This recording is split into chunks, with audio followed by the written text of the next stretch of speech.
Well, good Saturday morning to all you fine people out there in internet land. My name is Brian Trippett. I am your Front Porch Conservative, and let's get this party started, shall we? If I am right, everything should be up and running the way it is supposed to be. So we're going to find out here real fast. My name is Brian Trippett. I am your Front Porch Conservative. You have made your way to Front Porch Brunch, which is a small little gathering of us friendly folk out there in internet land. We are looking for ways to talk about the news, do a review of the news, try and figure out what it all means, and basically have some fun doing it. So if you are out there in chat right now, please let me know that you can hear and see what I'm talking about. It'd be most helpful. I genuinely appreciate that. Trying something a little different this morning. We're trying to put some commentary out there. Well, not commentary. We're trying to put some music in the background. I just want to do this in such a way that hopefully we are not in any way, shape, or form having a problem with. Now, why is Rumble not working? Very disturbing. Why is Rumble not working? Come on, Rumble. Come on, Rumble. Why are you not working? What is going on with Rumble?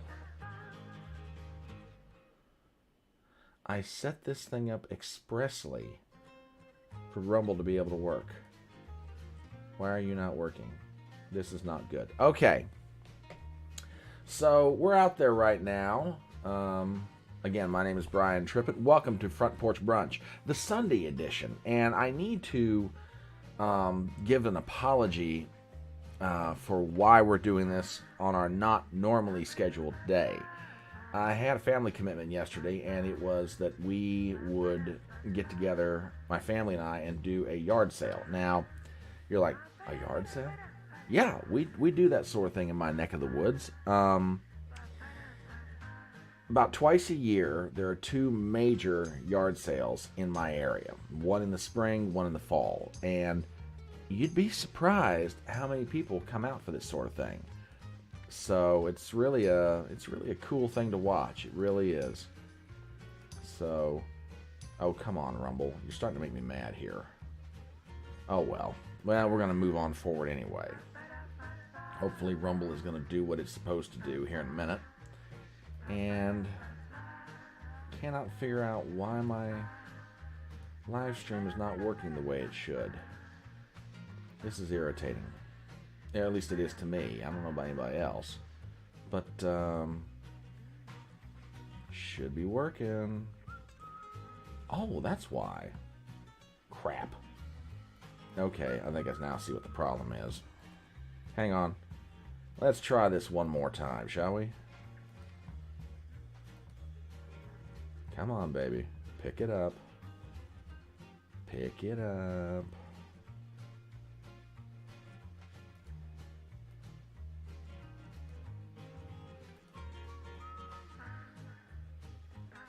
There's no reason in the world why this thing should be doing this to me. Very frustrating. If you're out there in chat right now and you can hear me, please give me a shout. Like to hear from you. Like to know you're there. Let's see what we got from friends of ours.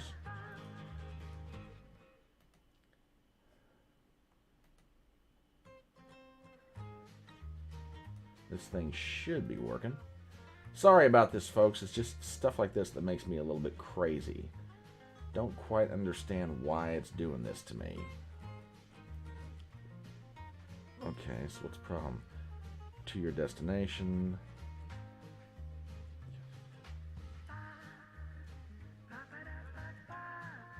Ah, okay. Okay, BC 300, thank you so very much. Glad to have you out there this morning. I'm glad to know that I'm not talking to myself, which wouldn't be necessarily that unusual, but, glad to have you, friend. I'm sorry. Apologies, folks. This thing with Rumble is just really getting on my ever-loving last nerve, and I can't figure out what's wrong. So, hopefully, we can get this thing streamed over and make it work for everybody. But either way, we'll get it up on Rumble at some point today. So, anyway, My name is Brian Trippett. I am your Front Porch Conservative. We're glad to have you here. And, you know, hopefully more people will start stopping by the stream as we go along. But wanted to get into some news items. And again, I wanted to offer an apology for why we're doing this on a Sunday morning as opposed to doing this on a Saturday, which is what we normally try to do. Yesterday, I had a family commitment, and it was that I was involved in helping out with a yard sale, which I really didn't help out that much because I was just more or less helping my mom move some stuff from her house to where we were doing the yard sale and, you know, just kind of just hanging out, which, you know, I don't know how much money we ever make on these yard sales. Some of my family members do very well. Some of us don't do that well at all.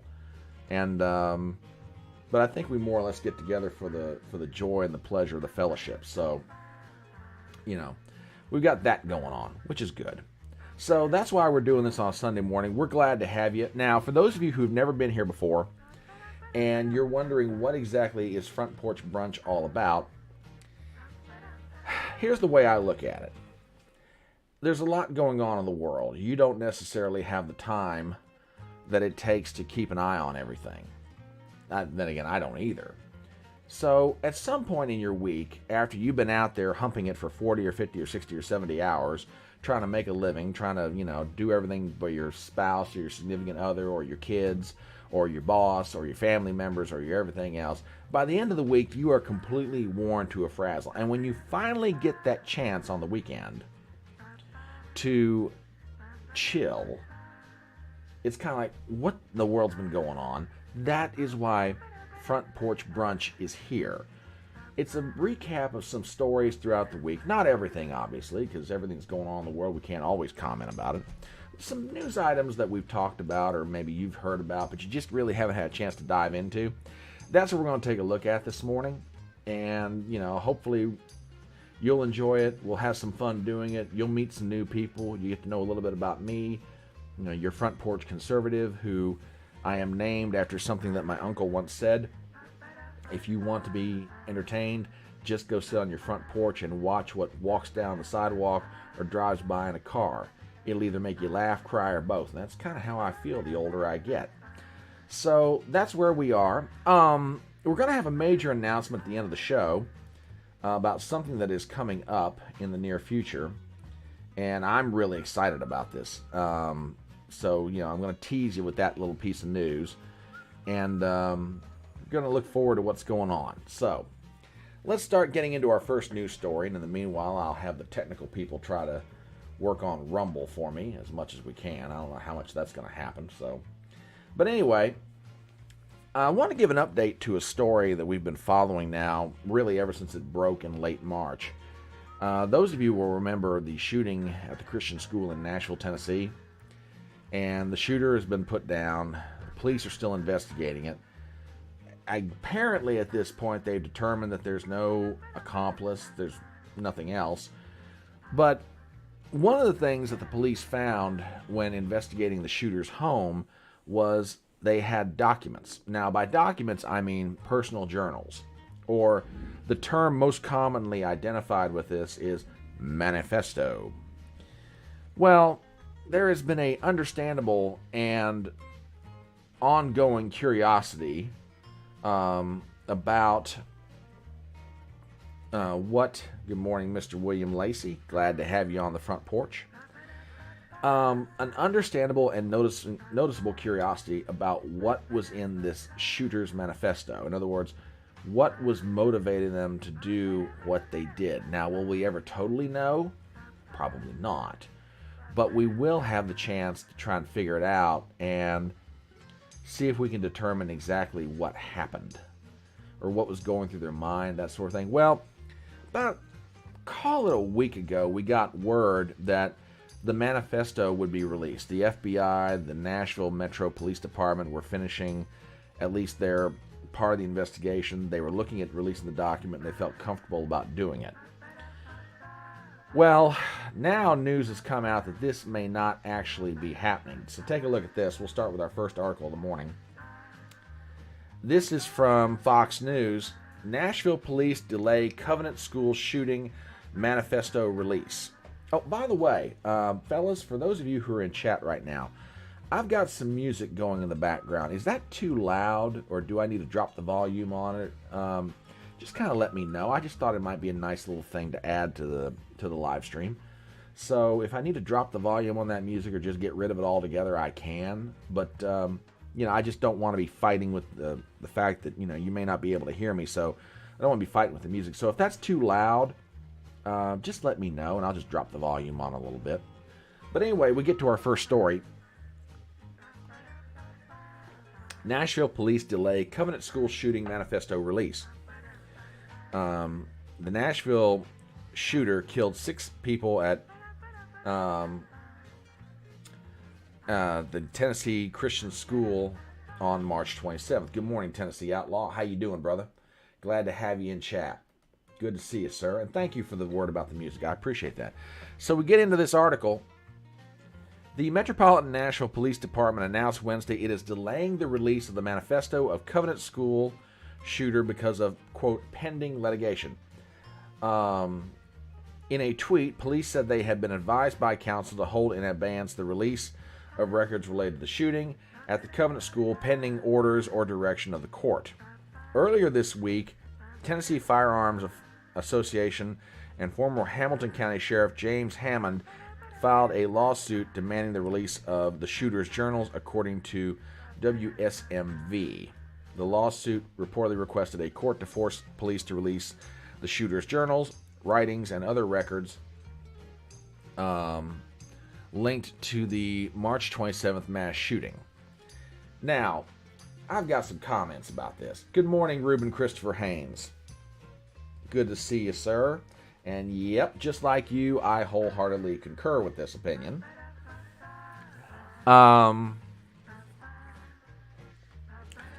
Look, I have said consistently all along that assuming and working from the assumption that the release of that manifesto does not in any way jeopardize the police's investigation or puts other people at risk in doing it, then put it out there. Let the public see it. Let them see it in its totality, unredacted. Okay? Because we're never going to get to a point in this country that we're going to be able to heal from this if we don't start talking about the real reasons that people are doing what they're doing. Now, like I said, we're never going to know in totality everything that's going through someone's mind when they take this action. Okay? But I think that we as a society need to start coming to grips with some serious talk about, can we do something about this? Or are these just random acts of violence? Well, I'm not the only one that holds this opinion. Let me show you something written by Jim Garrity at National Review. And he's got a snippet of an article, Waiting for the Withheld Nashville Shooter Manifesto. Nashville Police announced today that it has filed an amended and supplemented complaint against the governments of Nashville and Davidson County. It's what his opinion is. It seems straightforward to me. If the Nashville Shooter's Manifesto or other materials explaining motive include calls to violence or instructions on how to commit it, the police have a good reason to release only a heavily redacted version. But the current decision to not describe the shooter's manifesto or motive in any way indicates that this is meant to protect a particular narrative. As Jonathan Turley observes, the shooter is dead and had no accomplices, meaning there is no ongoing investigation that the release of the materials could impede. Now, I'm going to go out on a limb here and kind of ask a question. And I'm not trying to be conspiratorial about this, but I think this is legitimate. Okay? And that is this. I'm wondering if the release of this material isn't so much being held up by the Nashville Metro Police Department as it is by the FBI. Now, I cannot prove that. Okay? I just have a suspicion, and I think Jim Garrity and Jonathan Turley are onto something here. If there's no accomplice and there's no ongoing investigation, then why are we not putting this out here? There's no risk anymore, at least as far as like an ongoing investigation is concerned. So let's see it. Let's talk about it. Let's find out what this person was thinking. Let's try to figure out what they were feeling. Let's try to figure out what is driving them to do this, or drove them to do this, as the case may be. So yeah, I think this is a major mistake, and I'll agree with Tennessee Outlaw on this. Absolutely. If we talk about the real reasons, the folks at the top cannot feed us the lies they want us to believe. Dude, I can't say you're wrong. I really can't. So yeah, it's something to consider. Which, how are we going? I mean, the part that gets me is folks on the left talk about, wanting to come together and wanting to heal the nation, wanting to, whatever. Well, how can we do that unless we have an honest conversation about what's really going on? We can't figure out what we need to do if information is being withheld. Okay? So yeah, we need this released. There's not a reason in the world now why it shouldn't be released. So it needs to be put out there. And the next story we're going to take a look at is something that happened yesterday, and this to me is really tragic. Most of you, probably by now, a lot of you have heard about this, but it kind of goes along with what happened in Nashville. A gunman kills 8, injures 7 in mass shooting at Allen Outlets. This is from NBC affiliate down in Dallas-Fort Worth. Officials said they believe the gunman acted alone, and there's no ongoing threat to the community. And we read, 8 people are dead and at least 7 others are injured after a mass shooting at the Allen Premium Outlets Saturday afternoon, according to police officials. Allen, Texas Fire Chief Jonathan Boyd confirmed at about 9 p.m. Saturday that the gunman had killed 6 people at the mall and injured at least 9 others. Of the 9 that were hospitalized, 2 later died, bringing the total number of people killed to 9, including the gunman. 7 known survivors are being treated, 3 patients who are of critical and 4 are of stable condition. Medical City Healthcare told NBC5 that they were providing trauma care to shooting victims who ranged anywhere from age 5 to 61. Jesus. Oh my God. Boyd cautioned that there could be additional victims who were injured in the shooting and who were taken to hospitals in other ways. This kind of stuff makes me sad, and it's just happening way too often anymore. It really is. It really just does break the heart. And it's not the guns. And I know what's going to happen, and it's already started. You got people like Gavin Newsom out there and every other gun-grabbing twit who's like, we got to get guns away from people. No. Put to you this way, and I have a question for all those folks out there on the left that are wanting to infringe upon the right of the Second Amendment. If you and I were sitting in a room right now, and I laid a Beretta, a loaded Beretta, on a table between the two of us, and I did nothing else, in other words, I lay it down and I put my hands back here, could that gun kill either one of us? That's a fair question, I think. Could the gun kill either one of us? No. Or I'll do you one better than that, and this question hit me after I thought of that one. How come when we go into courtrooms, we don't charge guns with crimes? I'm serious. Have you ever heard of a district attorney anywhere in the country charging a gun with a crime?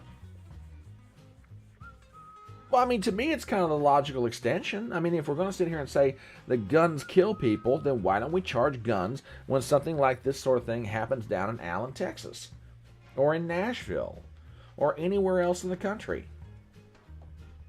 Yeah. Yeah, exactly. It hasn't moved all morning. It hasn't done a daggone thing other than just sit right where you left it, Tennessee. Not a thing.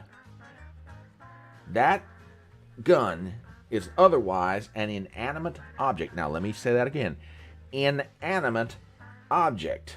Inanimate, for those of you out there on the left who are watching this, and I know you are, you just don't want to admit it.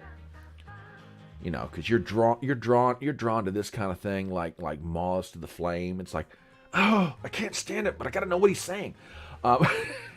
You know you're watching this, and for those of you out there on the left who are watching this, and you know I'm right, inanimate object means it can't move on its own, can't do a thing, absent someone causing it to do something. Okay? So, no. We are not... You can't have a gun do something other than somebody pick it up and use it. Which is why we don't charge guns in courtrooms. But I think that'd be funny. As a matter of fact, if I were a prosecutor, a district attorney of right-leaning tendency, I'd probably do it just to prove the point. I'd charge the gun. I think we ought to start making this a campaign. I really do. Start charging guns with crimes. You know. Can you see it now? An AR-15 sitting in a jail cell all by itself smoking a cigarette. That would be funny. I want a meme for that one. I really do. The AR-15's propped up on its bunk. You got a cigarette hanging out that's half lit. That would be funny. I want a meme for that one. I want the Legion of Memers to work on that one. That'd be hysterical.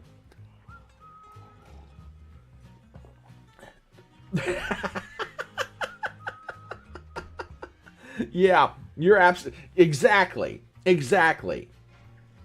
If guns kill people, then your keyboard misspells all your... You are absolutely right. That's just it. We're blaming the object, and we're not putting the appropriate amount of blame on the person. Yeah, Cain probably picked up a rock and killed Abel. But the Bible doesn't say the rock killed Abel. It says Cain killed him. Why? Because we acknowledge that people are the ones that are responsible for actions, or at least we used to anyway. So yeah, I just, it's these kind of stories that break my heart, make me shake my head, and I just go, God, where's the common sense? Where is the common sense? Yep, absolutely. And the villain is us. They will, yeah, they will. And they're trying to. They're absolutely trying to, Ruben. You're absolutely right. I have heard about, lawsuits being brought around the country against gun manufacturers. And, yeah, good point. See, this is why I love my audience. Y'all are some of the smartest people out on the internet. Right here. Here's proof. Right here. Right here. Proof of why y'all are the smartest people on the internet. Objects don't kill people. I have done videos about this, and not just because I did the video, but the proof is out there. If you eliminated guns, by and large, okay, take London, England, for example. I saw a stat, oh gosh, when was this? I saw a stat maybe about a month and a half, 2 months ago, where in London, England, the weapon of choice for over 40+% of homicides was a knife. The guns were still involved in murders over there, but it was like, I think anywhere from 15 to 20%, if I remember the statistics correctly. I'd have to look it up real quick. But yeah. Yeah,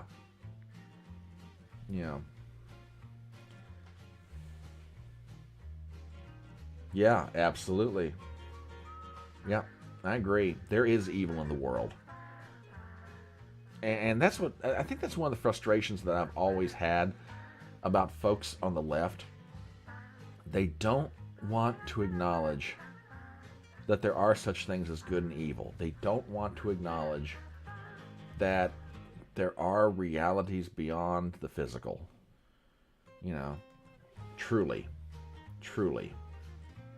It just breaks the heart. There's no common sense to what we're doing these days, which is part of why we're here, by the way.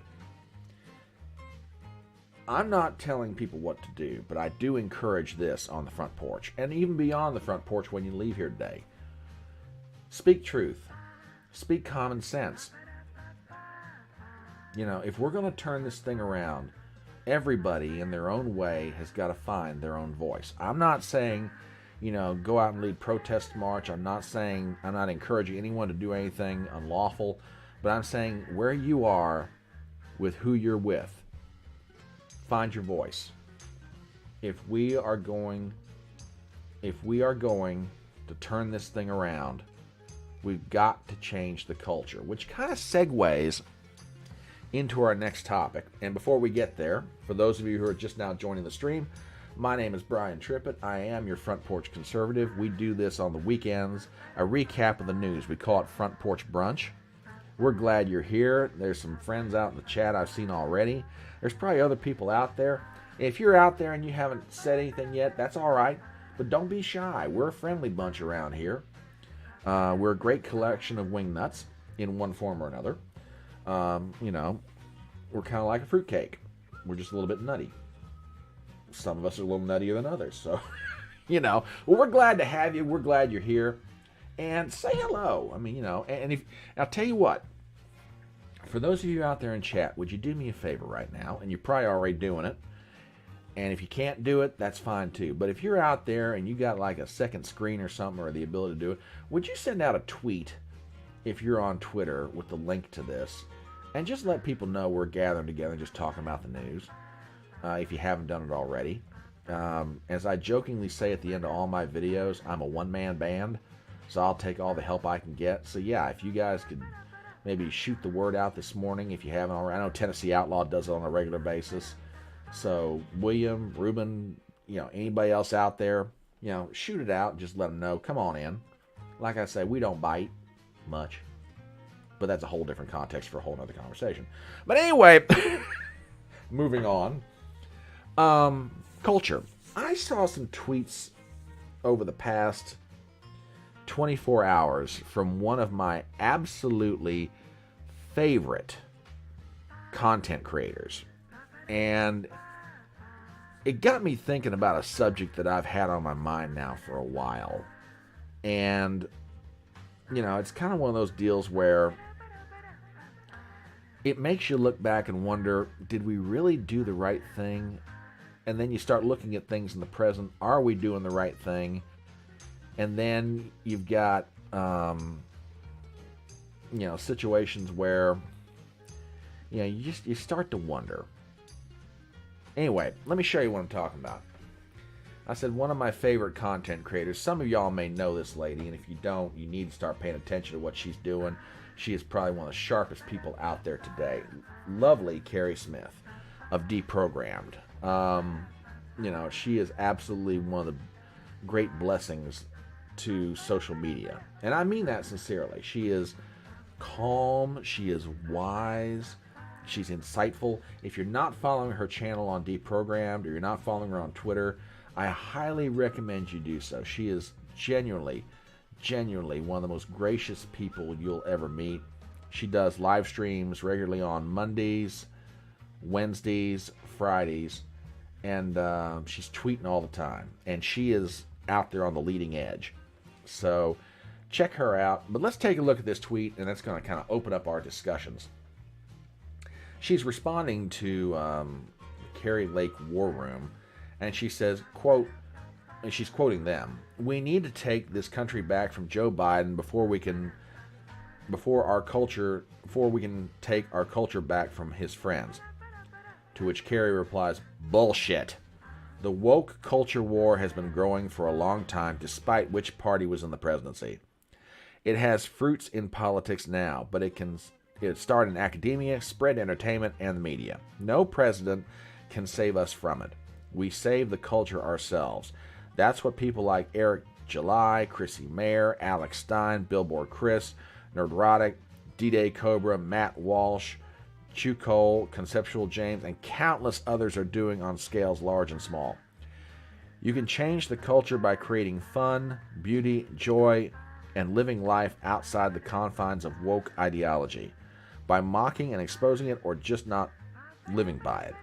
You show those around you who are stuck in woke that there is a much better life possible outside of it. You can create art and laughter that is not bound by it. That's how you beat back the Overton window, and it's how you win not only culture, but eventually politics. That has got to be one of the best things I've read in a long time. And I want to kind of expand on that. There's some things she says in there that really give me pause to consider. I identify as being someone on the right. And a lot of my efforts over the years, I've kept an eye on politics. I think that the right, individuals like me, that not that I've been doing it for all my life, but I've kept an eye on it for a lot of my life, we have reacted to things that have happened in politics. You could argue going back to the early 1960s and moving forward to now. And it's always been a reaction. And we focused on just one area. We focused on politics. All things considered, I'm wondering, looking back, if we didn't put too much energy into that effort. Now, don't get me wrong, okay? I wonder if we didn't put too much effort into it. I think that politics ought to be addressed. I think that where there are challenges or where there are things coming up that people don't like, they need to speak out. I think they need to, give voice to the things that they don't agree with. I think they need to be engaged politically. I think they need to vote. I think they need to be aware of the issues going on around them. But Carrie brings up a very good point in that politics is not the be-all and end-all, which kind of goes back to something that Andrew Breitbart used to say. Politics is downstream from culture. Put it to you this way. Think of it like this. If politics is the mouth of the river, culture is the headwater. And everything starts up here with culture and then flows down to the mouth of the river at politics.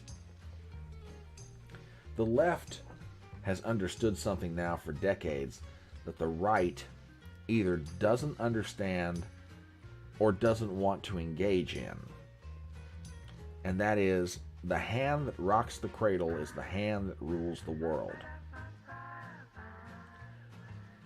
If you can educate a generation or two or maybe even three about values that are different than what America has more or less been operating under for decades once, then yeah, you can change the cult. You can change politics. Why?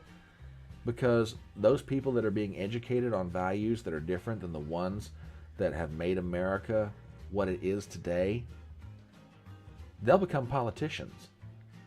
They'll become members of city council. They'll become, mayors of cities. They'll become district attorneys. They'll become state representatives. They'll become state senators. They'll become sheriffs. They'll become prosecuting attorneys. They'll become the things that we're now fighting against. Everybody's been out of shape about Alvin Bragg. Guess what? Somewhere along the way, Alvin Bragg was educated by somebody. The left got a hold of the institutions that in the long run have the most influence. Okay? Kind of a side note. I saw this week, and there were various cultural commentaries who were talking about the big kerfuffle about Matt Walsh and his comments about anime, and then they were bringing up previous comments about video games, and then somehow that got into a question about yoga and etc. on. Now, I'm not going to sit here and criticize Matt Walsh. I think Matt Walsh has done a lot. Found to be, I I think Matt Walsh has done a lot of good in a lot of areas. But I think Matt Walsh is typical of the thinking of a lot of people on the right today, and that is that culture doesn't matter. We need to focus our efforts in the political arena. No. Yes, we do. Don't get me wrong, we do. But not to the extent that we're putting all of our energy into it. We need to play the long game here. We need to get hold of the schools again. Everything from elementary school through junior high, through high school, through college, and law school, and medical school. All of the educational institutions, get hold of them again. And do I necessarily expect every person to come out being some kind of doctrinaire conservative? No. But I think that there should be a set of values at least agreed upon that, people can live by. Right now, we've got people in positions of power, and the reason in part that they're there is because they were educated in a certain way, and they're putting their values into practice. I've said it before, and I'll say it again. It always cracks me up when people say you can't legislate morality. Baloney. We legislate morality every day. The only question is, who are we doing it with? Or whose morality are we legislating? Definitely something to consider. Thanks, Ruben. Saw what you did there, brother. I appreciate it. Appreciate it very much. Mr. 199, thank you very much. Saw that tweet. Much appreciated. But yeah, Carrie's got a very valid point. We need to change the culture. And that's why I applaud everybody in whatever sphere they're in. That's why I think what Eric July and Razor Fist and the Critical Drinker and Drunk 3PO and other social content creators out there is doing is amazing. You got 2 or 3 of them right now that are putting out not only graphic novels, they're putting out their own comic books. You got Drunk 3PO who's putting out a children's book. You got people willing to support these efforts, and it's great. It's amazing. This is what needs to happen. If we're going to turn this thing around, we have got to get hold of our culture again. Like I said, I don't expect every person to think the same, look the same, be the same, act the same, believe the same, but there's got to be a series, at least a consensus on values that that hold this thing together. Otherwise we're going to lose the country. We're within an ace of losing it right now. Oh, Front Porch, you're just being dramatic about this. No, I'm not. No, I am not. Look at what's going on all around the country right now. Everywhere you turn, there's protests, there's violence. People are scared to death. You can't go into major cities, without the fear of being, harassed or worse. You had people who went to a mall in Allen, Texas. They're just trying to spend their Saturday. They're just trying to enjoy time with their family. They're trying to hang out with their friends. They're maybe doing some shopping. Maybe somebody was going to buy a gift for somebody else. And now what happens? Now people are going to wonder, do I really want to go there? Because something bad might happen. And that's what cannot take hold, is the fear. Yeah, Tennessee, I absolutely agree with you. We called them the greatest generation, and there is a reason for that.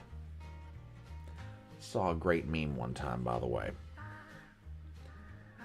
It's a split screen, and on one side of it, you had this, woke-tard, multicolored hair kid saying, "We're going to take over the world." And on the other side, you had Telly Savalas and Clint Eastwood from the movie Kelly's Heroes.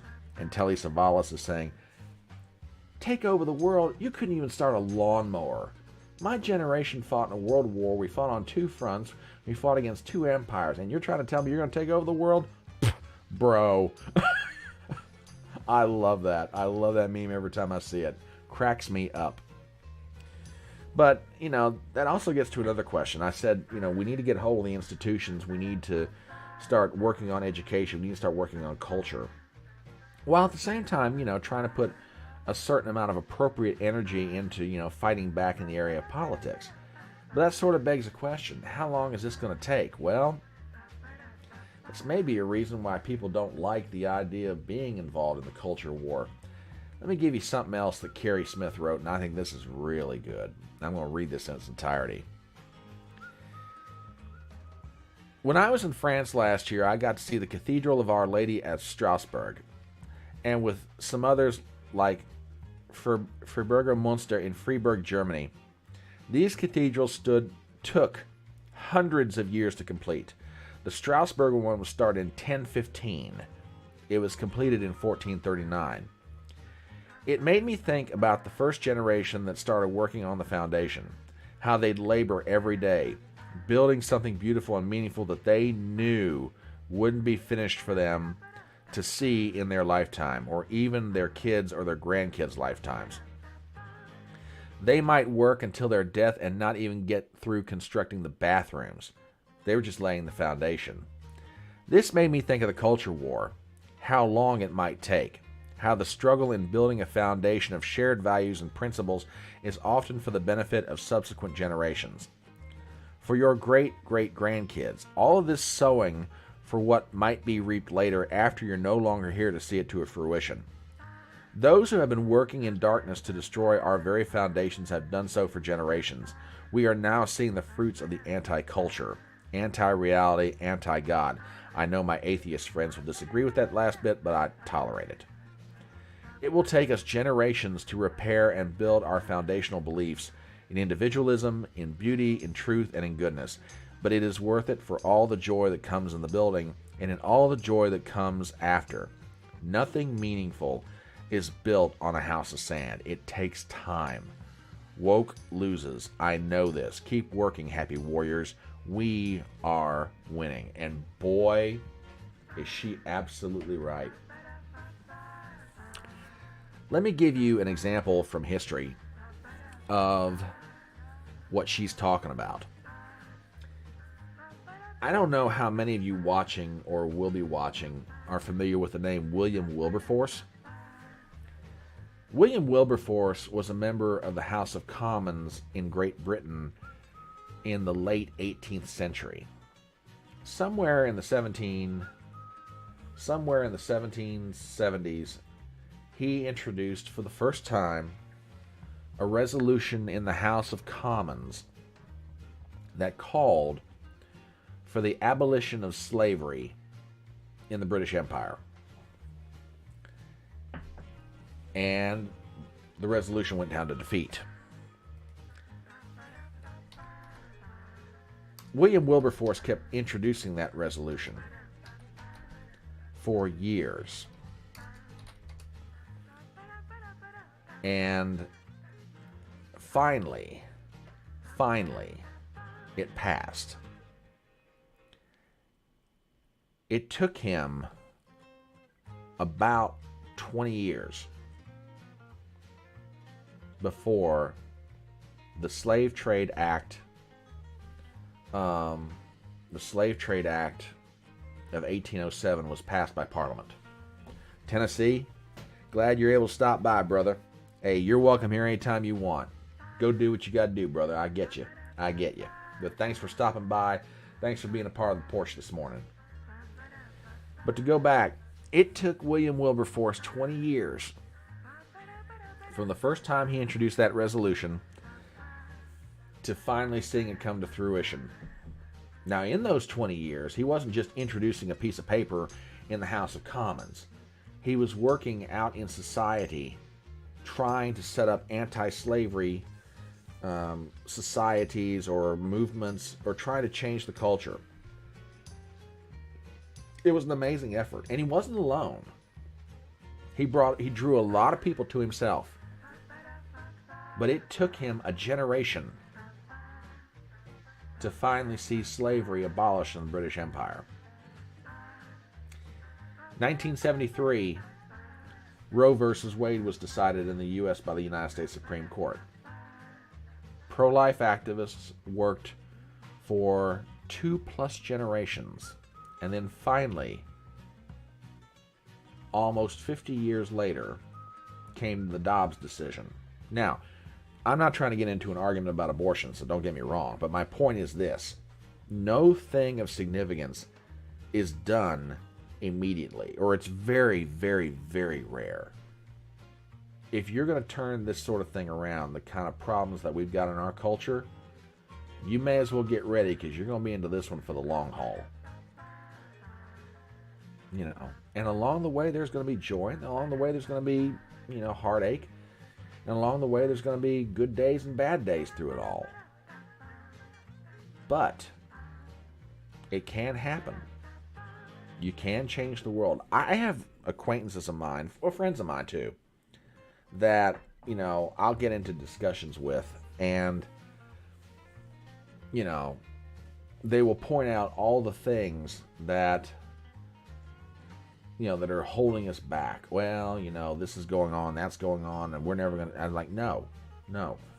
One man, one woman can still change the world. I absolutely believe that. Now, people can call me naive. They can say that I am whatever.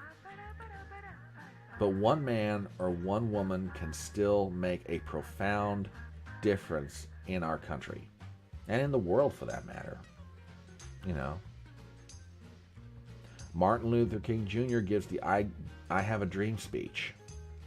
And works tirelessly for decades to see his reward with the passage of the Civil Rights Act and the Voting Rights Act of 64 and 65.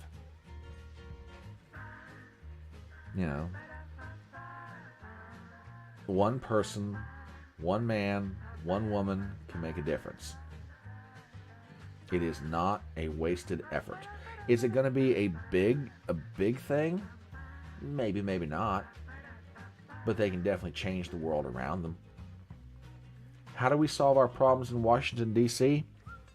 Okay, I'll say it before and I'll say it again. You know how our problems in Washington get solved? One, we get a hold of our educational institutions, but here's something else. Our problems in Washington get solved when we start paying attention to our city council races, and we start electing the kind of people there that reflect our values. And we do the same thing with the mayor's office. And then the local prosecuting attorney. And the local sheriff. The county commission. And then our state legislatures, and our state senate, and our governorships. When we start doing all that, and we get that down real well, the rest of it starts taking care of itself. So yeah, that is when we figure this thing out. Okay? So yeah, if you're not following Carrie Smith, check her out. Like I say, she's probably one of the most gracious people you will ever have the chance to talk to, and very, very insightful. And she's right. We need to be fighting a culture war. I think the war is being engaged. I just don't think it's being engaged by enough people. And, you know, I think it's something that if folks on the right, however you want to define that, start paying more attention and start putting more energy into, or at least equal amounts of energy between politics and culture, then I think this thing gets a whole lot easier, and we've got more people out there fighting a fight that absolutely needs to happen. Because if we don't reform the institutions, if we don't reform the things that make up the foundations of the country, then it's over. It's just a matter of time. So, I found those. I wanted to bring them to your attention. I think it's absolutely worth the discussion. So, you know, these things need to be talked about. I think there needs to be a very healthy conversation. You know, and as I said a moment ago, it's no disrespect to Matt Walsh. I think Matt Walsh is amazing. I think Shapiro's amazing. I think all those guys over at Daily Wire and a lot of the folks on the right are really good, especially in the political realm. I just don't know if they understand the significance of pop culture as it relates to trying to influence the culture in general. I just don't think they're fully appreciating what Andrew Breitbart meant. And we can always disagree about it, and that's fine. I got no problem with that. You know. But we'll see. We'll see what happens. So, anyway, we're getting close to the bottom of the hour. It's around, what is it? I got 11:20 Eastern where I'm at. My name is Brian Trippett. I'm your Front Porch Conservative. This is Front Porch Brunch, a little friendly gathering of folks who are looking at the news, seeing what's been going on the previous week, trying to figure out, make sense of it all, trying to keep up with what's happening in the world, because let's be honest, you're out there, you're busting a hump, you're trying to make it, you don't have time to keep up with everything. But then again, that's where old Uncle Front Porch comes in. For just a couple hours every week, we kind of gather together, we talk about the news, we see what it means, if it means anything. We laugh at it, if possible. We cry about it, almost certainly. And we just try to figure out, what does it mean for our world, or our little community? So, that's what we're kind of doing here. We're hanging out. Normally we do this on a Saturday morning. Normally Saturday mornings, 10:30 a.m. Eastern, till roughly 12:30, So, if you're new to the Front Porch, welcome. We're glad to have you. And do me a favor, not necessarily right now, but in the future. Like I said, we usually do these things on Saturday morning at 10:30 a.m. Spread the word around. Help me out, help me out when you can. I'm not saying you got to do it right now. I know people have been sending out tweets, and I genuinely appreciate that. But, if you've got friends of yours that you think would enjoy this kind of conversation or this kind of content, spread the word around, let them know about it. This is just a little old, social media content creator trying to make my way through the big old internet world. So I'll take all the friendly help I can get. So that said, and this tea is really good, by the way. That said, let's get into our next story. And this one's been percolating out there. Hello, Admiral. Hail to you, my sir. Good sir. This story's been going on now for, I guess, the better part of, 3 or 4 days now. And this one, again, this is one of those situations where culture is impacting life. Yeah, it's fine. Go get yourself a cup of coffee. Go get yourself a cup of coffee and come on back, sit down, and we'll shoot the breeze. As we say in our neck of the woods. So this is a story that we're about to look at that's been going on for about 3 or 4 days now. And this is one of those moments where culture is definitely impacting everything else in the civil society. And I want to get into this. And this breaks the heart. This does. So take a look at this. This is out of New York City. Marine veteran accused in NYC subway chokehold death identified by his lawyer. The Marine veteran accused of choking Jordan Neely to death on a New York City subway has been identified as Daniel Penny. Let me read a little bit into this article. The New York City subway rider accused of choking a homeless man to death has been identified by his lawyers as a 24-year-old Marine veteran and college student whom lawyers say, quote, acted to protect themselves and never intended harm. Reading a little bit further into this article.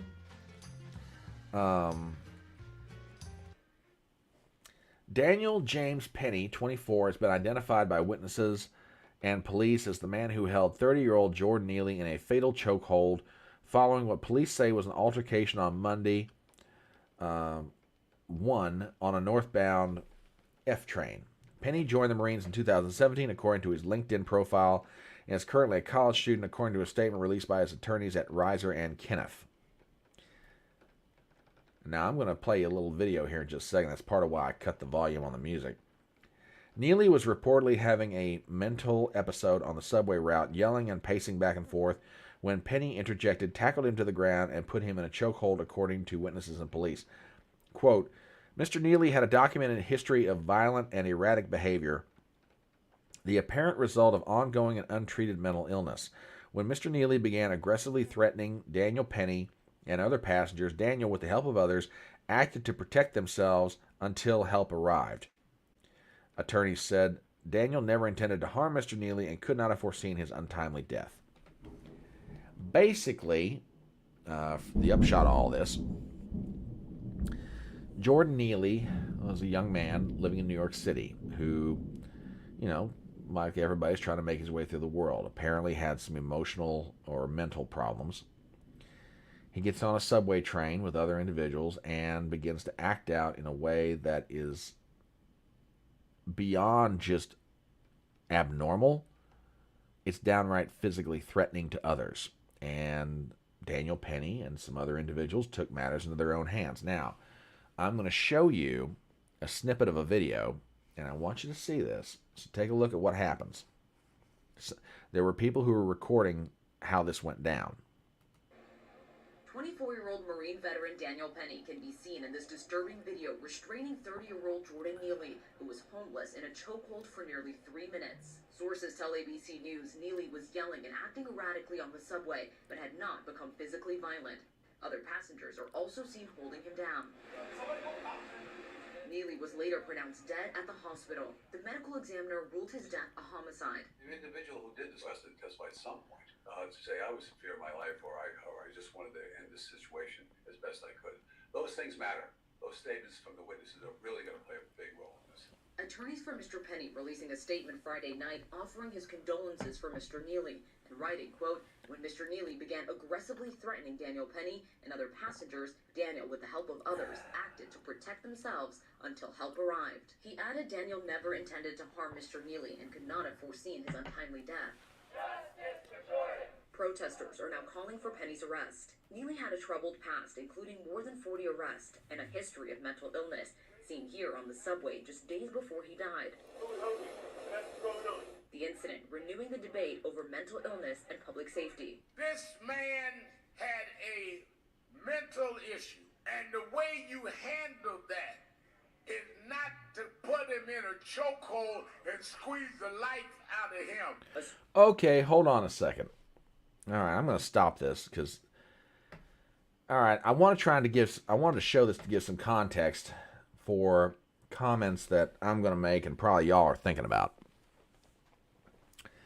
First observation I have, yes, this was being recorded. Did we see everything that happened that led up to that? This man being on the ground and this, young man choking him to try to restrain him. Okay? No, we didn't.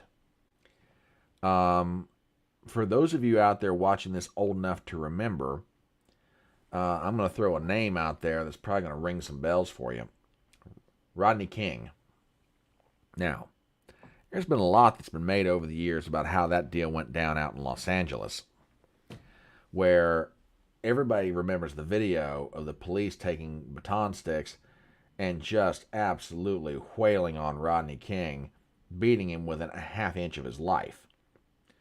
What a lot of people don't remember about the Rodney King situation is the fact he led them on a merry old chase, and it was found out later he was high on angel dust, which, from everything I understand about that particular drug, gives you the strength of about 10 men. Now, don't get me wrong. I'm not saying the police may not have used force that was beyond what was appropriate. Okay? However, all everybody saw was the video of the cops beating Rodney King. They didn't know what the background was to this. And I got a sad feeling this is going to be that same similar kind of situation. Everybody sees the video where Jordan Neely is on the ground. Everybody sees the video where the young man has him in a chokehold, trying just to restrain him. Okay? But do we have the full context? Now, I also think that little news snippet that we saw from WHAS brings up facts about Jordan Neely that people weren't aware of. This guy's got a record. Okay, this guy has a history of mental illness. And I'm not trying to take anything away from him at all. Hey, Corey. What's up, brother? Glad to have you here. Good to see you, sir. I'm not saying that, what happened wasn't a terrible thing, but there's context to all of this. And unfortunately, in our instant society right now, which We have cameras and social media, and we've got everything else. We've got instant reaction, but we don't have context. And my man Ruben, dude, I can't disagree with you. I cannot disagree with you at all. You know, and Robert, yeah. F around and find out. And that's exactly what happened to this man. But yeah, I saw this video and my mind flashed back to the whole Rodney King thing. And that's exactly what's going on. We've got video and no context. And everybody, and because our society right now is just, everybody's walking around with a hair trigger temper, just like they're waiting to be triggered, if I may use the modern term for it. You know, they're just waiting to be triggered. Well, sure enough, this video comes out, and what starts happening? A lot of really bad stuff. I mean, really bad. Let me show you a couple other things. I mentioned that this man had a record. Here's some of it. Here's a tweet by an individual. 2015, Jordan Neely was sentenced to 4 months in jail for attempting kidnapping after dragging a 7-year-old child down the street. 2019, is arrested for punching a 64-year-old man. 2021, pled guilty for felony assault after randomly punching a 67-year-old woman leaving the subway. She suffered a broken nose and a fractured skull. Context. You know, I'm very sad to see what happened to this man. I'm very sad that he was homeless. I'm very sad he had mental issues. To me, absent something that we don't know, this is self-defense. And I am shocked. Well, I am not, but I am. I'm shocked that the New York coroner's office ruled this thing a homicide. How?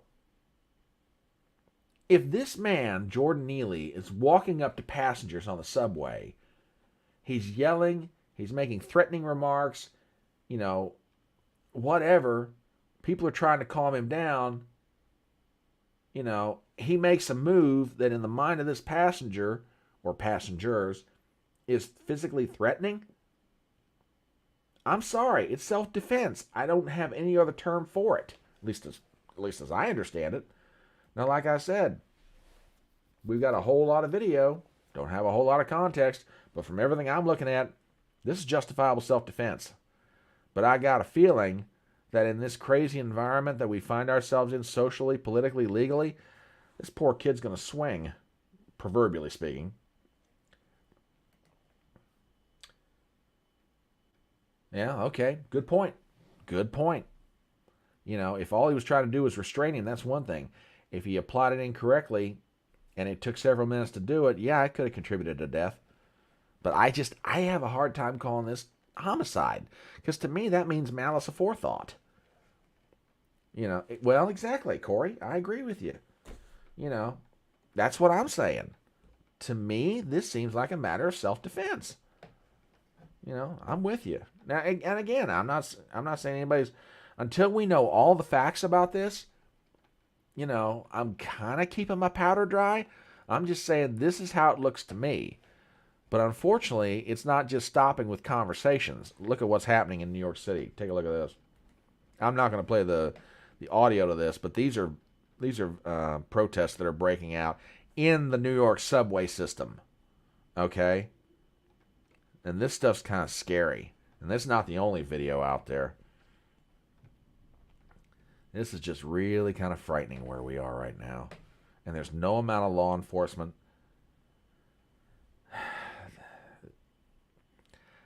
Don't get me wrong. I think the police are important. I think the job they do is good.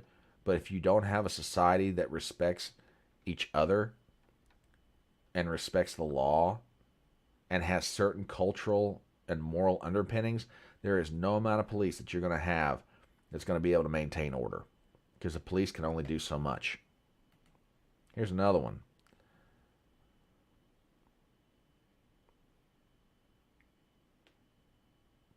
Just crazy. Absolutely crazy. Now, there is one little video I want to play. A snippet of one. It comes from Malcolm Flex, who's a social media content creator. Listen to this. I just want to get your all's take on this. You know, I long resisted a lot of the calls, a lot of the urging to make some serious political content when it comes to Jordan Neely and what killed him, or, you know, how he died. But it just seems like America, we're hooked on this stuff, you know?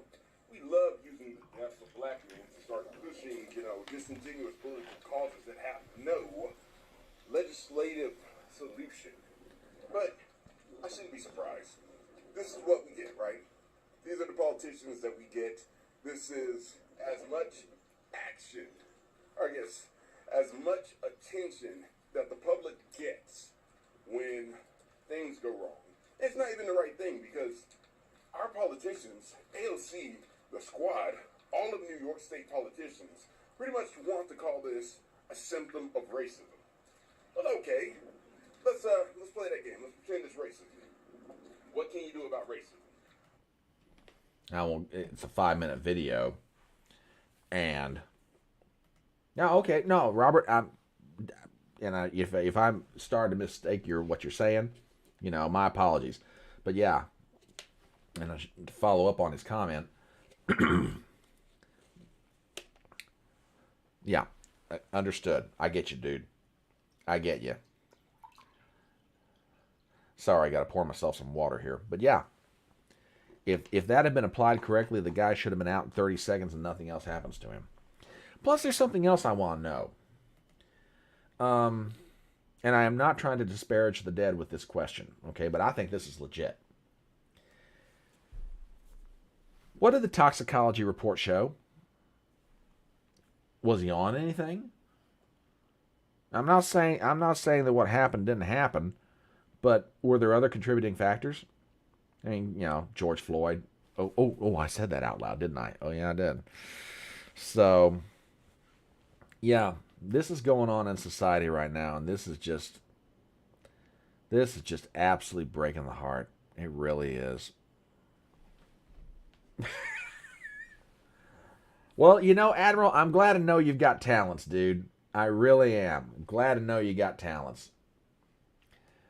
Cajun Corey Rourke says the only, yeah, you're probably right. You are probably right. And then, you know, Malcolm was mentioning, you know, politicians. Oh, this is racism.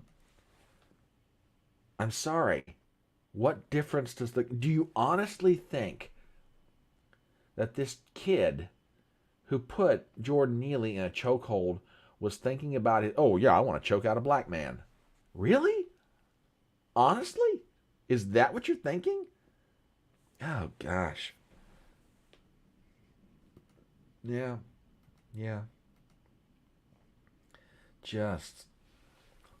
It's not an issue of black on white. It's not an issue of yellow on black. It's not an issue of one color of skin against another. It's an issue of a human being to another human being. And right now, a lot of what we've got wrong in our country comes down to a question of morals and values. And it's affecting everything else. This story in New York City, to me, ain't the problem, it's the symptom. And it's just sad that we're watching our country being torn apart in such an awful, awful way. It really is. So, yeah. I wanted to bring this one to you because this one's been out there percolating right now, and it's not going anywhere. When stuff like this happens, I almost guarantee you I know who's going to come crawling out of the woodwork. Al Sharpton's one of them. How can you tell when Al Sharpton is lying? His lips move. Simple. You know, it's just, you know, you've got a bunch of people that are going to use, it's all about race. It was racial. It was racially motivated. How? How, I ask you? The man is getting up, making threatening moves on passengers on a subway. They're simply trying to defend themselves. All they want to do is get from point A to point B without being harassed. You can't do that anymore in New York City, apparently. And furthermore, you can't even defend yourself. Yeah, that's true. That's true, too. Although Jesse's not in good health these days, I understand. I understand he has Parkinson's. I saw a picture of him down in Selma, Alabama. Whew. Jesse's not looking good, bless his heart. You know, like I say, I may have my disagreements with people on the left, but, you know, that old boy's not doing good right now. Not doing good. But you're absolutely right, Corey. They're going to come crawling out of the woodwork. Why? Because they got to keep the grift going. Yeah, I said it. They got to keep the grift going. You know. Yeah, Robert, that is an absolutely great point. I want to go back to that video for a second. Hang on a minute. I'm going to rewind this because that's a great point, dude. Hold on. Let's go back to the very beginning of this thing. I want to play this again. Because, man, you are absolutely right. Watch this. 24-year-old Marine veteran Daniel Penny can be... I have a highly dramatic moment and you're like blitzing out on me. What are you doing to me here? This is going to make great content. And my internet goes, bleh. Oy vey. But anyway, hang on. All right, I think we're fixing it. Daniel Penny can be seen in this disturbing video restraining 30-year-old Jordan Neely, who was homeless in a chokehold for nearly 3 minutes. Sources tell ABC News Neely was yelling and acting erratically on the subway, but had not become physically violent. Other passengers are also seen holding him down. Okay, excuse me, y'all. Is he not black? If this is motivated by race, okay? If this is motivated by race, how come it ain't all white guys doing this? God, Robert, you are absolute. I hadn't thought about that, but you're absolutely right. If this is motivated by race, then how come one of the guys restraining Jordan Neely's black? What are you going to tell me? A black guy hates black people? We got a black racist on our hands? Is that what you're going to say? You know, because the definition of racism is, you know, one race has a hatred of another race. Well, this is a black man. I guess he's racist. Really? Is that what we're gonna? Is that what people like? You know, Al Sharpton and Jesse and yeah. Well, he's just self-loathing. I love my chat. I swear I do. I love you guys. But yeah. If this is racism, then how do you explain that? I mean, how do you explain that? So, I'll give you one better than that.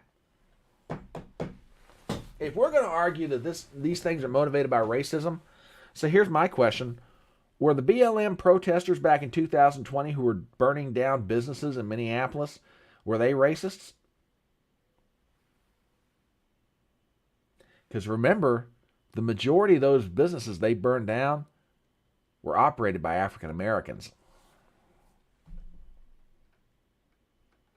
I didn't hear Al Sharpton or anybody crying too much about that back in the day.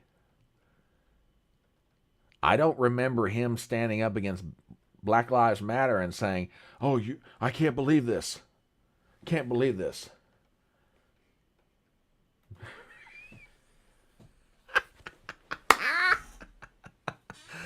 Oh, God, I love this bunch. I love you guys. I really do.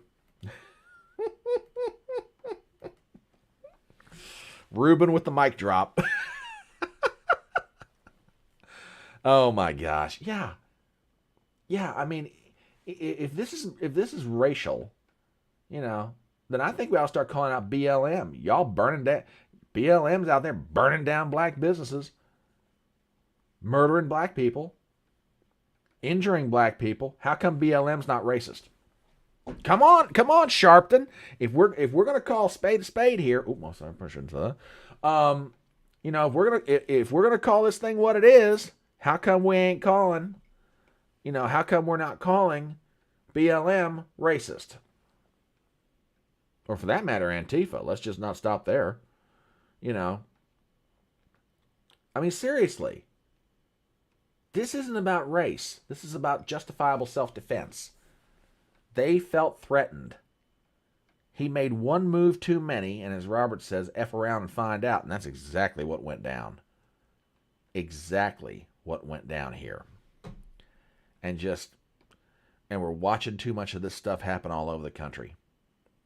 And it just breaks the heart. Just breaks the heart. Well, where are we? Oh, we're on planet Earth. Oh, thanks a lot. No, it's about 11:45 a.m. Oh, Admiral's got a comment. Hang on. The BLM protest in... Yeah. Uh-huh. The BLM protests in MPLS were 60% plus white kids from the suburbs, part Latino gangs fighting for fun, and a few token black lesbians. Admiral, on that last one, I'm gonna take your word for it, brother. Oh, I love you guys. I genuinely do. I really do. God, what a wonderful bunch you are. But yeah, he brings. I'm gonna pull that back up. 60% white kids, part Latino gangs, and a few token black lesbians for the fun of it. Yeah. Oh, but it's all racial when something like this happens. Mm-hmm. So what about the white kids in BLM who are like burning everything down? They're not racist? Oh, they're fighting for justice. Whose justice? Because it sure ain't the poor business owner out there in Minneapolis who having their lifetime burned to the ground, their lifetime of work. It's sad. Truly is. Truly is. But this is what's going on in America right now. So, I don't know. Now they had ACDBs. Okay, Admiral, I'm probably going to regret this, but you got to help me out here. Will you define an ACDB? Because I got to hear this one. Just be advised, depending on what you write, I may or may not put this up in chat, but I got to hear the definition for this one. So, I remember they said that, yeah, exactly, because insurance ain't going to cover this. Yeah. All the Democrat politicians back in 2020 when all these cities were burning to the ground, well, they've got insurance. Really? Like they have to take out insurance on the ground. Oh, well, we're taking out insurance because we may have a riot in our town and it may burn down our business. They're not taking out insurance for those reasons, and the insurance wasn't covering them. Oh, okay. Protest over. Time to put down the clown. Oh, okay. BL2, okay. Or as Eric July calls it, bacon, lettuce, tomato, guacamole crowd. Yeah. Okay, sorry about that. I'm old and I'm slow and I don't always get everything on the first try, you know. These kids, you're having a hard time keeping up with them. Dadgummit. So...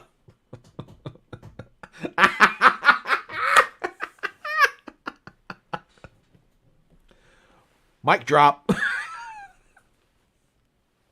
Oh my God. Man, y'all are on fire this morning. I tell you what. Y'all are absolutely on fire. I love you guys. Genuinely, I do. But where are the ladies? Where's the female representation? Daggone. Don't get me wrong, guys. I love you. But can we have a lady speak up in chat or something? You know. What's going on? Where are the ladies at? Oh, they're probably better than all of us. They're probably at church. Or they're asleep, one of the two. I don't know which. Or they're hungover. Who knows? Anyway. Got one more news item I want to go through. And then we'll get to some housekeeping matters and then some announcements. So, anybody ready for some updates on Bud Light? Now, if you need something funny, get ready, because here we go. We're going to try and help you out here. Oh, gosh. Oh. Before we get into this, I need to offer a correction to something. And this is my fault. I have done now probably 3 videos on the Bud Light Dylan Mulvaney controversy. And on several occasions, I have had individuals leave comment in chat that Modelo, which supposedly could overtake Bud Light in terms of sales in the U.S. by the end of the year, is owned by Anheuser-Busch. Well, it turns out that that is partially true. Now, here's what I'm getting at. This is a story from back in 2012. Anheuser-Busch InBev, the world's largest brewer, is taking over Mexico's Grupo Modelo for $20.1 billion, giving it dominance in Latin America. Now, there is one caveat to all this, which I want to say. Here it is. In a related but separate transaction, Modelo will sell 50% stake in joint venture Crown Imports to Constellation Brands. So I want to offer... oh, God. Yeah, I guess I did. Robert. Oh, my God. I did. God. Oh, y'all are awful. Just awful. But funny. Very funny, might I add. Shit. Oh, God. God. Yeah. So, for those who've commented on this, lesbian lovers, Jesus God.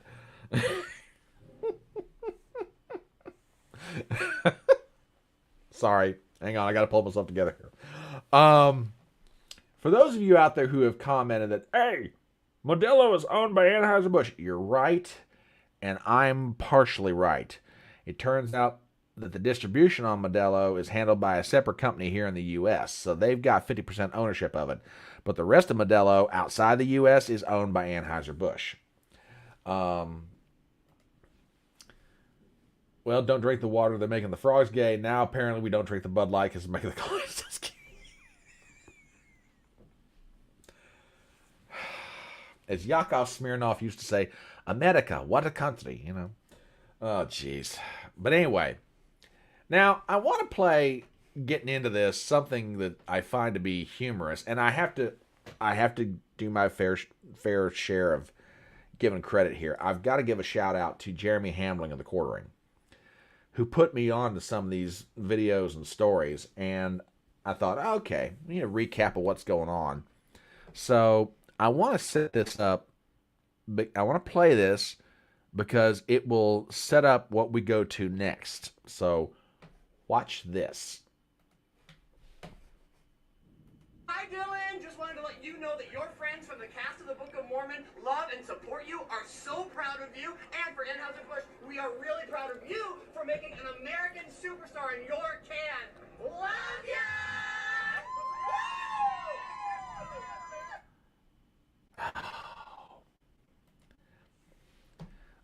As Jeremy Hamling said, obviously that dude's never drank beer before. Jesus. But I show you that to show you this, because this is downright comical, what you're about to see next. This comes from Fox Business. This is an example of, it doesn't matter what you do, you can't make anybody happy.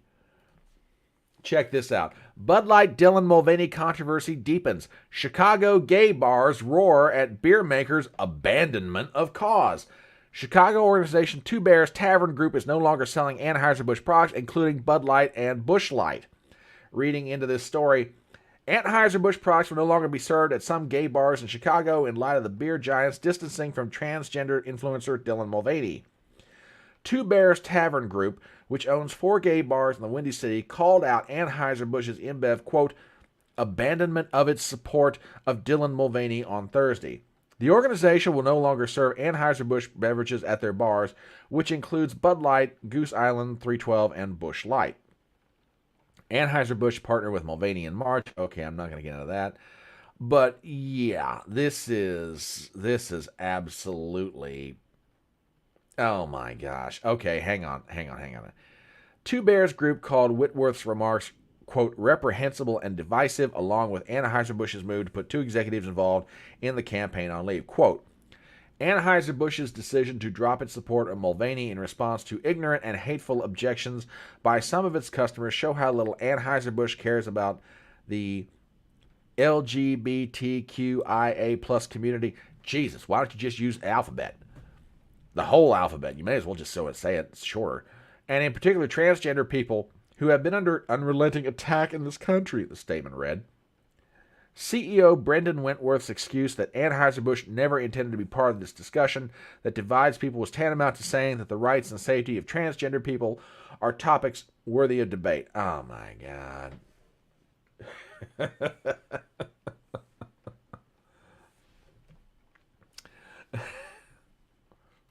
Yeah, Ruben, I forgot about that. Yes, very true. Yes. Gay. Yeah, now it's reached the point that the LGBTQ plus whatever they are, however many letters they're using these days, now they're mad at Anheuser-Busch. Why? Because they're mad at Anheuser-Busch because they didn't stick to their guns on this thing. I mean, everybody on the cultural right, I'm using that term broadly here because I may not be totally, on the cultural right, they're upset with Anheuser-Busch because they're like, why are you injecting, this into the simple joy of drinking a brew? Now you've got the LGBTQ community. They're upset with Anheuser-Busch because Anheuser-Busch did what you're supposed to do in a situation like this. When you step in it, you try and clean off your shoes. Well, now, LGBTQIA plus whatever letters, they're upset because, Anheuser-Busch is trying to get out of this mess by backing out of the whole thing. I mean, this is one of those moments you can't make anybody happy. And how bad is it getting for poor old Anheuser-Busch? I'll show you that here in a minute. The Admiral said, oh, God.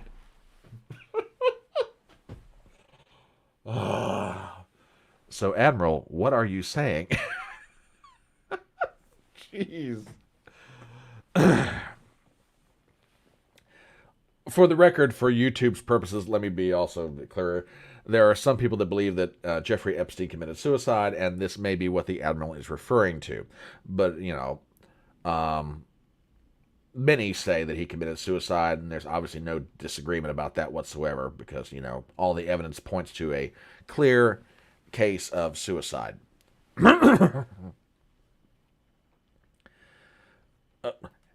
Well, now, Admiral, make up your mind. Either Epstein committed suicide or he didn't. I mean, which one, dude? Come on now. Help a brother understand, seriously. Yeah, well, yeah, that's true. That'll make it easier.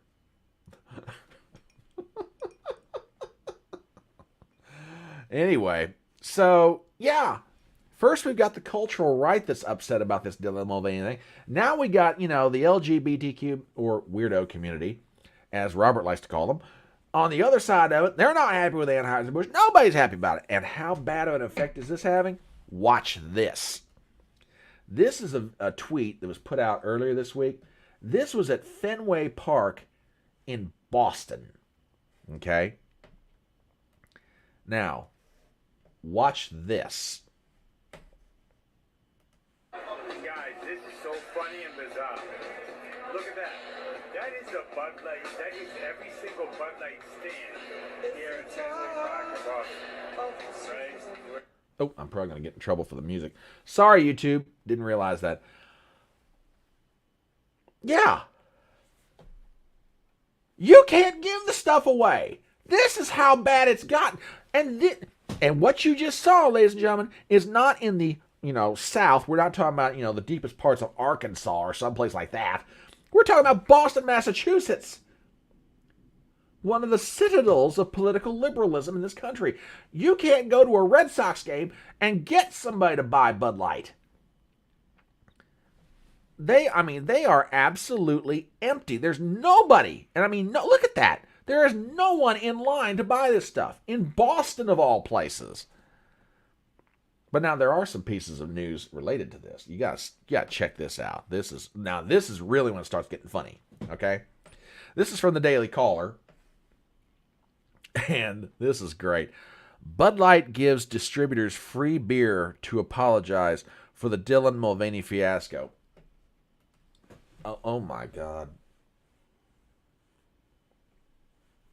Now keep in mind, Anheuser-Busch is the one that caused this problem, that's causing these poor old distributors to be, like losing money. And what's their answer for it? Let us give you the beer that's causing you to lose money. Yeah, like this is helping anybody here. But we're going to take a look at this article. This cracks me up. By James Lynch. Bud Light parent company Anheuser-Busch is giving distributors free beer to make amends after Bud Light partnership with transgender influencer Dylan Mulvaney, the Wall Street Journal reported on Tuesday. Anheuser-Busch is sending distributors a case of Bud Light for every employee and planning to increase marketing spending. All right, that's good. And create new ad campaigns. That's even better. To restore Bud Light's image, distributors told WSJ. Distributors are bearing the brunt of Bud Light's noticeable drop in sales caused by the Mulvaney partnership and subsequent backlash, the Wall Street Journal reported. A little further into the article. Okay, so that's one. Now there's another one. So now think about this for just a second before we get to the other article. Think about this. You're Anheuser-Busch. Somebody at your company, either this Alyssa Heinerschneid or her boss above her, or somebody below Alyssa Heinerschneid, somebody at Anheuser-Busch pulled the trigger on this thing with Dylan Mulvaney and made the decision to get into this marketing agreement and this marketing campaign. Okay? And it went south quick. All right? And not only did it go south, it didn't just affect Anheuser-Busch's bottom line, it's affecting the distributors. Because remember, Anheuser-Busch can make all the beer it wants to, but if it can't get distributors around the country or around the world to push this beer into grocery stores, shopping centers, little convenience stores, etc., doesn't matter how much beer you can produce, if nobody's going to take it, it ain't doing you a bit of good. And the distributor's lifeblood is the ability to sell to grocery stores, convenience stores, mom and pop operations, shopping centers, etc. Baseball stadiums, football stadiums, etc. Well, now Anheuser-Busch has stepped in it so badly, no one wants the stuff. The distributors are absolutely losing their shirts financially over this. I saw one video very early on when this started, and I'm almost sure it was somewhere down in North Carolina, probably in the Charlotte area. The reason I say that, the guy had he was worked for a distributorship, but he was wearing a Carolina Panthers logo on his shirt, so I'm assuming like Charlotte, North Carolina area. And he kept making the remark, he said, I'm going to lose money from this. Thanks a lot, Anheuser-Busch. And he's absolutely right. And he's not alone. There are thousands of people just like him all across this country. Because of what Anheuser-Busch did, they are absolutely taking a bath financially on this. So what is Anheuser-Busch's solution to it? Send them the very beer that's causing them to lose their shorts financially. Oh, I tell you what, if I were a distributor, I'd be pissed as hell if I got something from corporate Anheuser-Busch and I open it up and they're sending me free beer and a note that says, "We apologize for everything that's happened. Please accept this gift as our way of trying to make up for." I think I'd open up every can of it, pour it out, and then stomp on the cans. That's how mad I'd be about it. Because that's about what this is worth. It'd be worth beer right down the drain and taking out my anger, stomping on aluminum. But that is how out of touch Anheuser-Busch is being about this. And there's one more story. Now I'll get to it. Because, I mean, yeah, jeez. Hang on. All right, here we go. Now, this is funny. Because this is one of those moments of CYA. From the Daily Caller, Bud Light parent cans the ad agency in wake of Dylan Mulvaney debacle. Catch what I just said? Anheuser-Busch fired the advertising company that was helping them with this. In an article written by Laurel Duggan, Anheuser-Busch told its U.S. beer distributors it had fired the advertising agency responsible for the partnership between Bud Light and transgender influencer Dylan Mulvaney. Anheuser-Busch recently sent a commemorative beer can. Okay. Let me read a little bit further here. Okay, here we go. Anheuser-Busch told distributors that the specialty can was not designed by Anheuser-Busch and wasn't created in one of its facilities, and the company had ended its relationship with the advertising firm behind the idea, according to the Post, who cited multiple sources. Quote, ad agencies send out hundreds of influencer kits a year, some of which have a customized can included. This was one of those situations, a Texas-based distributor told the Post. Basically, what they've done is they're basically walking this thing back, but they're doing it badly, and they're throwing somebody under the bus doing it, which doesn't necessarily surprise me, but man, it just makes my blood boil, because it's like, guys, you screwed up, own up to it. Anheuser-Busch has been publicly distancing itself from the marketing effort, and CEO Michael Ducaris walked back the company's initial defense of the partnership in a Thursday earnings call. Quote, we need to clarify the facts that this was one camp, one influencer, one post, and not a campaign. Okay. Bud Light sales fell more than 36% the week ending April 22nd, 21 week prior to that, and 11% after that, so the St. Louis Post-Dispatch. And which, by the way, we're getting ready probably in the next 2 days to get updated numbers for the week ending April 30th. I am going to be fascinated to see what we get as far as the numbers are concerned. Okay? Because they have been bleeding blood for 3 weeks, at least up to now. I want to know what the actual sales numbers are showing as of April 30th, because those numbers are going to be very telling. But yes, ladies and gentlemen, we have a situation where Anheuser-Busch is throwing the advertising agency that helped them with this, they're throwing them under the bus. Now, I say that I'm not surprised by this, and I'm not. Anheuser-Busch is doing what a corporation has the ability to do. Should they do it? No, they shouldn't. Because, I'm sorry, this advertising agency may have helped you with this, but you guys at Anheuser-Busch are the ones that signed off on this thing. You guys are the ones that made the decision to do it. You pulled the trigger on it, or somebody did, and now, when this thing goes tits up, to borrow an expression from the Critical Drinker, when this thing goes tits up, you guys want nothing to do with it. That's how you're treating it. You're washing your hands of this thing. And you're going to let the distributors, the advertising agency, and everybody else take the fall for it, except you. You don't want to be blamed. You want to look like, oh, we didn't know this was going to be so divisive. We never intended to cause a problem with this. Okay, whether you intended to cause a problem with it or not, you stepped in it. Okay? For anybody out there from Anheuser-Busch who's watching this right now, or will be watching this somewhere down the line, I am telling you right now, you guys absolutely stepped in it.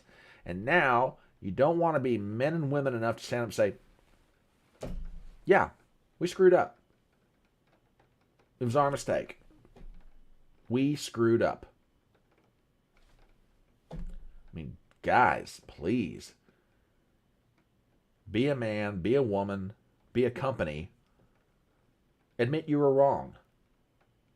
admit you were wrong, and apologize. And the part that cracks me up the most, they're telling the distributors, they're going to work on, more money for advertising and different advertising campaigns. I got bad news for Anheuser-Busch. I doubt very seriously, even if you change the advertising campaigns, that it's going to help you. I'm serious. This thing has gone on long enough and soaked into the American consciousness enough, even if you change the advertising campaigns right now. I don't know that it does you any good. Now, maybe by the end of the year you recover enough that your sales from Bud Light, either level out or you don't go in the tank doing it. But I don't know. I'm sorry. I don't think changing the advertisers is going to do you one bit of good here. I really don't. So that is our recap of the news for the week. And I want to thank everybody who stopped by the front porch and just sitting around shooting the bull and giving all your comments. Thank you for everybody who did comment. The Admiral, Robert, Tennessee, William, all of you guys, all of y'all. And if I misgendered you, well, okay. Some basic housekeeping items as we start to wrap this up. Next week, we will be back on Saturday, God willing, unless something happens I don't know about. 10:30 a.m. Eastern, this coming Saturday. And now, by the way of announcements, thank you, Admiral. Thank you very much. By way of announcements, do me a favor, grab a pencil and a piece of paper, or grab your calendar and put it down. A week from tomorrow, the 15th of May, 7 p.m., I am going to be doing a live stream on YouTube, Twitter, and hopefully Rumble, if I can get it to work. We're having a special guest, and it is the boys from Dangerous Rhetoric, Daniel and Brentley. I reached out to them, and they have agreed to come on my live stream. Hopefully they've taken out extra insurance because it's not going to hopefully tank their channel. But we're going to do a discussion on the 15th at 7 p.m. On the subject of children and transgenderism in America, among other things we're going to get into. These guys, along with Carrie Smith, Mikey Harlow, a whole bunch of other social media content creators, are really out there on the leading edge of this issue right now, and I want to talk to them. I want to get into some things that have been on my heart and mind. I want to be informed. And I told Daniel and Brentley this, and I'm not telling you anything I didn't say to them. I have a feeling that there are a lot of people on the right side of the spectrum that when it comes to this issue or the issues they're talking about, instinctively we're with them, but can we give the kind of full-throated articulation of our position that they can? Well, we could if we had a better understanding of what was going on, or we realized the depth of it. And that's what I want to get into with these two. These are issues that, they're talking about all the time. And I think that, for myself, I know it's going to be good. And I think for maybe some people who watch the live stream, either that night or somewhere down the line, that they are able to, be better informed so that when they're talking about this issue with their families, with their friends, their coworkers, whomever, that, they can speak intelligently to it as well. So May 15th, Monday night, 7 p.m., Daniel and Brentley, the boys from Dangerous Rhetoric, they're going to be on my channel. We're going to do a live stream, and we're going to sit down and just talk for a while. So, with that said, it is about 12:15 on a Sunday afternoon. If you've got friends, if you've got family, call them up, shoot them a text, tell them you love them. Go out and touch some grass. Right now, where it's at, it's raining. I don't want to touch my grass. I'll get my feet wet. But, get out and live some life. The The French in New Orleans have a wonderful expression, laissez bon temps dérouler. Let the good times roll. And I am all for that idea. And with that, we'll see you next Saturday morning, and I leave you with the words of that legendary American philosopher, Tom T. Hall. Just remember, it's faster horses, younger women, older whiskey, and more money. We'll see you later.